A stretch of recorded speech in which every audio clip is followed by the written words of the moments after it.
Salut à tous, on va parler management avec Philippe Schletter. Salut Philippe. Bonjour Stéphane. Alors Philippe, tu es à la tête d'une boîte donc, qui s'appelle Deltalid. Absolument. Mais ce qui t'intéresse, c'est pas de parler de Deltalid, c'est de parler, et pour le coup j'en suis ravi, parce que de la crise incroyable. Est-ce qu'on peut parler de crise d'ailleurs? Non. De la révolution au sens propre que traverse le management aujourd'hui. C'est ça, hein, Absolument, passion, et le management, c'est ma passion, effectivement, puisque en 30 secondes, mon métier consiste à accompagner des dirigeants au moment de leur vie professionnelle où ils ont le plus besoin d'être le meilleur manager possible. Voilà. Et donc, comme je suis consultant... Quand tu dis dirigeant, c'est à quelle strate de l'entreprise? J'interviens, je suis tout corps d'État, j'interviens pour un DG... Et je sais arriver jusqu'au manager de proximité. Voilà, parce que moi, c'est le middle management qui me passionne en ce moment. Voilà. Et c'est effectivement le cœur de mon attention, le cœur de mes coups de cœur aussi, parce que je pense que je plaide, on le verra, pour le retour des chefs. Alors parfois, les gens disent « Oh là, des chefs, surtout pas, des petits chefs, etc. » On va voir que derrière le mot chef, il y a beaucoup d'autres choses. Ah vas-y, moi, mais perdons pas de temps. Pardon, alors, retour voilà. des chefs. Moi, je suis scotché là qu'on me dise ça. Retour des chefs, alors que j'ai l'impression qu'ils disparaissent. Pourquoi est-ce qu'il faut des chefs? Il faut des chefs parce qu'en fait, le métier du manager passe son temps à être surchargé de tout un tas de trucs que les types ne sont pas faits pour digérer. Et je vais donner... Alors, exemple. Le manager, c'est quoi? C'est le gars qui conduit les opérations sur le périmètre dont il a la responsabilité. Il doit faire que ce qui est attendu de son équipe soit fait, en qualité, en coût, en délai, et en s'occupant au fait que ça se passe bien et qu'on développe les gens, ce qui est déjà pas mal. Et puis après, on lui a dit, mais il faut aussi que tu manages la complexité, parce que maintenant, on est des multinationales, on est sur plusieurs fuseaux horaires, on parle plusieurs langues, donc il faut que tu manages, il faut que tu simplifies l'espèce de bousin complexe qui est naturellement partout. Puis après, on lui a dit, tu sais, en fait, comme la multinationale, elle ne te donne pas beaucoup de sens, parce qu'on ne comprend pas bien les décisions, il faudra que tu donnes du sens aussi aux gens. Tu comprends? C'est important, le sens. Alors le gars, il dit, OK. Après, on lui dit, il va falloir que tu donnes envie. Parce que comme un tiers de nos jobs, c'est quand même des bullshit jobs, il faut que tu donnes envie. Puis après, il y a un mec qui lui dit, puis attends, maintenant, bonheur au travail, vieux. Il faut que les gens soient heureux. Ouais. Donc là, il avait tout ça, puis on lui a rajouté le télétravail, et le mec, maintenant, il fait médecin du travail, puisqu'il faut qu'une fois par semaine, il appelle pour savoir si le gars, il a toujours le moral, qu'il n'est pas isolé tout seul derrière son type. Bref, le gars, il a tout ça. Puis après, quand ça va mal... La direction générale lui a tout délégué, là. Oui, ou et lui, il doit gérer tout ça et essayer de faire en sorte que ça se passe. Et quand ça va mal, tu imagines le COMEX, on se tourne vers le directeur des opérations, on dit, mais on n'a pas un problème avec notre management? Et le gars, il dit, bah, on va mettre des coachs, on va en virer 2 ou 3, C'est tellement simple de dire qu'on a un problème avec son management, en fait. Voilà. Et donc, si tu veux, ce qui est fascinant, c'est que en France, ce qui n'est pas du tout le cas dans les pays anglo-saxons, en France, le discours sur le management, j'ai constaté, il est confisqué par 2 types de populations. Vas-y. Tu as le sociologue. Le gars, il est bac +9 de sociologie, d'analyse des organisations. Une fois, il a fait 12 mois d'études dans une grande entreprise publique, donc EDF, La Poste, Orange, ça s'appelait France Télécom. Et le gars te fait des concepts sur le management et te fait 30 bouquins dans sa vie. Et il t'explique que le travail, quand même, c'est torturer les gens, que les chefs sont des petits chefs, que les grands chefs sont des salauds. Évidemment, je schématise. Mais grosso modo, tu as un discours que j'appelle le discours Doloris sur le travail. Et puis après, tu as l'autre discours, c'est le start-upper en pleine béatitude. Ouais. Et d'ailleurs, c'est génial. Enfin, c'est bien une start-up. Ouais. Moi, je suis un entrepreneur. Mais alors qu'il presse ses gars comme des citrons, lui. Oui, non, mais puis. Non, vraiment. Il presse ses gars comme des citrons. Il a souvent, quand il est au début de sa start-up, pas de management intermédiaire. Tout le monde doit être aussi enthousiaste que lui, en fait. Exactement. Et il n'arrive pas à comprendre que ça marche pas comme ça. Exactement. Et je reviendrai sur ce point que tu soulignes. Et donc, du coup, au milieu, je pense, tu as le quotidien de 95% des salariés, c'est-à-dire la vraie vie avec des joies, des peines et une organisation et des middle managers qui, plus j'avance... Bon, mais tu m'as pas répondu. Pourquoi chef? C'est quoi par rapport à tout ce que tu as égrené comme responsabilité qui pèse sur les épaules du manager? Qu'est-ce que ça change, le retour des chefs? Il me semble, en tout cas c'est ce que j'observe, c'est que, pour faire simple, le bas croit quand même de moins en moins ce que raconte le haut dans les organisations. Ouais. Et on le voit dans la société tout entière. On pourrait prendre 20 exemples. On le voit quand même aussi dans l'entreprise.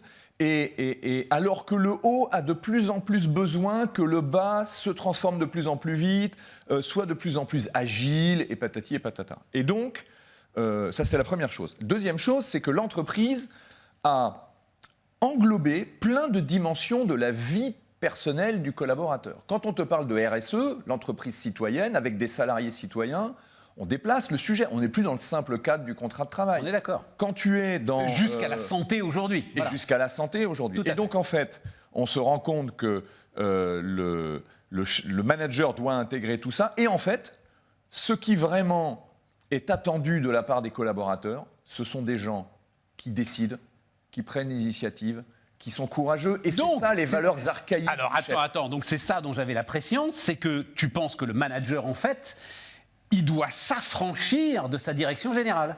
Exactement. Alors, on va me dire, mais ce type est dingue.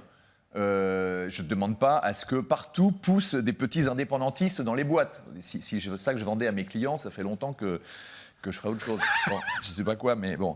La réalité, c'est que ce qui marche quand tu travailles la notion d'engagement auprès des gens, c'est que tu leur délivres un discours de sens, d'envie, et dans lequel ils sentent qu'il y a un vrai degré de liberté pour eux. Et si tu, comment dirais-je, transmets le catéchisme managérial qu'on te sort, t'es mort. Donc ça veut dire, je suis tellement d'accord avec ça, Philippe, ça veut dire que le manager, il prend, ok, il va voir la DG, ok, j'ai une mission, un objectif. Je regarde l'objectif, je regarde mes troupes, je dis, ok, je prends le deal. Et maintenant, vous vous occupez plus de rien. Ça devrait être ça. C'est ça le truc. Sauf que, voilà. Sauf que la boutique est truffée de mecs dont le métier est de s'occuper de ce qu'il fait lui. Voilà. Pour le, comment dirais-je, et tout le monde dans la meilleure foi possible. Le reporting financier, c'est une chose. Tout ce qui est les systèmes d'excellence, qu'on appelle les systèmes de production, le progrès continu. Moi, je suis hyper fan des modèles Lean. J'ai énormément bourlingué dans l'industrie et c'est pas fini. Et je vois la valeur ajoutée en termes de développement des collaborateurs. Mais on en a fait des systèmes qui sont des systèmes parfois qu'on appelle d'excellence ou de production qui sont très cadrants. Et en fait, on se rend compte qu'au moment où la base attend un éventail de solutions, de positions, de propositions plus larges que le seul contrat de travail, le haut réduit la marge de manœuvre et parfois les compétences du manager. Il faut qu'on dise un mot du télétravail quand même, parce que là, le manager, il est perdu avec cette histoire. Les salariés eux-mêmes, une partie des salariés eux-mêmes sont perdus. Moi, un certain nombre de grands patrons me disent leur inquiétude. Il y en a un là qui a employé ce terme formidable. Est-ce qu'on continuera à faire société ?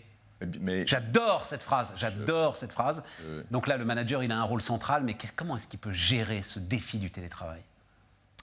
Je ne sais pas si le manager, le middle manager, qui généralement subit la consigne et l'organisation... Il a un rôle central, c'est lui. Il a un rôle central, mais... Il doit s'assurer que les 15, 20, 50 gars qu'il a sous sa responsabilité font toujours partie de la boîte dans leur tête. Absolument. Mais avant d'aller là, je voudrais, parce que le télétravail a aussi été une mesure un peu, allez, disons-le, un peu démagogique. Ça arrangeait tout le monde. Tout le monde se dit, je vais arrêter de faire les transports à la con.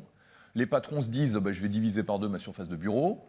Tout le monde était OK, mais c'est un fait. Bon, donc quand on se rend compte de ça, on se rend compte. Moi, je pense d'abord que la réalité du terrain doit remonter que, en fait, le télétravail, ou en tout cas le tout télétravail, ou le télétravail jusqu'à un certain point, ça amène de la non-performance. Voilà, parce que la réalité, elle est là. Ouais. Bon. Et d'ailleurs, j'observe que certaines grandes entreprises qui avaient prôné le tout télétravail parce que c'est super. Je vais te dire, je ne comprends pas que des dirigeants qui, par ailleurs, passent leur temps à faire des enquêtes d'engagement, des engagements de score, etc., à former leurs gars à comment on fait de l'empowerment, machin, par ailleurs, qui s'inquiètent de la possible désaffiliation. Moi, j'ai eu un patron Mais si, parce que ça va dans ton sens.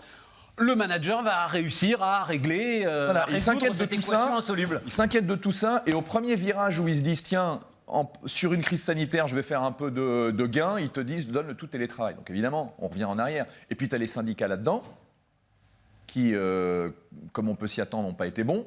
C'est-à-dire qu'à force de passer des années à jouer l'individu contre l'entreprise, quand tu proposes une solution qui individualise encore plus l'individu, ils sont obligés de dire oui, puis ils se rendent compte que, c'est pas bon pour la boîte, et qu'accessoirement, le délégué syndical, quand tous les mecs sont chez eux, il fait plus son boulot. Philippe Schletter, donc l'un de tes bouquins, Management, le grand retour du réel, voilà, l'ensemble de vos défis si vous êtes manager, digitalisation, génération Y, court terme, syndicat, bonheur au travail, industrie. Ils peuvent pas lire ça en rentrant chez eux, les gars. Ils ont des Mais trucs, si, mais ils le vivent au ce livre quotidien. c'est un. Il faut le lire au bureau, les gars. Il faut le lire. Lisez-le au voilà. bureau, exactement. Lisez-le Ça au fait partie bureau. de la formation professionnelle. Voilà, exactement. Philippe Schletter. Et à bientôt pour de nouvelles aventures.